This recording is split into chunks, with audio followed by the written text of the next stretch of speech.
Hi, today we will work on long there is data over here, and if you have to do some calculations again and again of the data, so what you do that you simply type formula over here like sum, then you select the data. So we have an alternate way that instead selecting the data again and again, what will we do? We will select this data, and over here some cell number would be coming. It's already there. You can do it yourself that you type the heading of this data, like you type it to sales. Now this range now is selected as the data set of by the name of sale.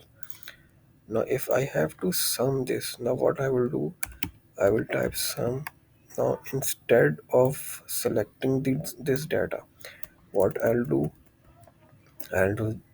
type sum tab sales, the name which I saved there, and then no.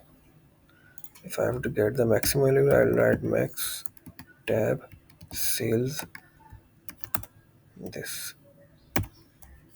minimum sales average